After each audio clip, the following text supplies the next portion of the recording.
In the last chapter, we started out by evaluating the shot to kind of determine what about the shot wasn't working for us. So let's look at what I call the face-off shot of Tayani standing against Mark Holland.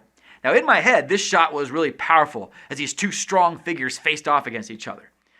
This shot from the girl on the train has the same type of head-on profile two shot that I wanted to get.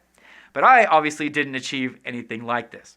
At the time, I didn't understand why it looked so terrible or what could be done to salvage it, but I think I get it now.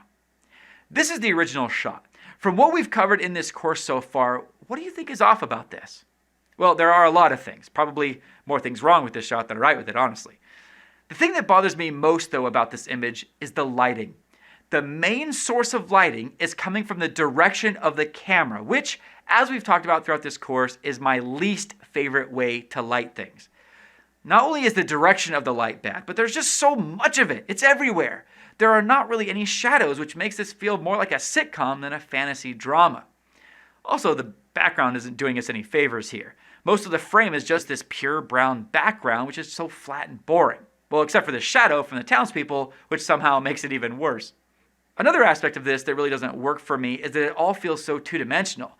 These characters are so close to the background, and we're looking straight on. It just feels flat.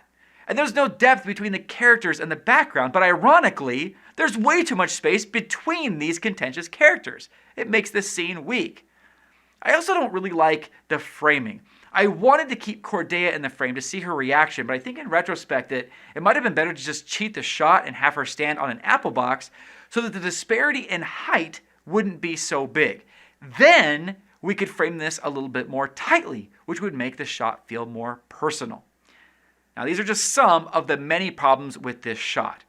I suppose this is a good example of how bad cinematography can completely diffuse dramatic power and tension. So I want a shot at redemption here. In the next few movies, we'll recreate this shot and get much closer to the powerful shot I initially envisioned.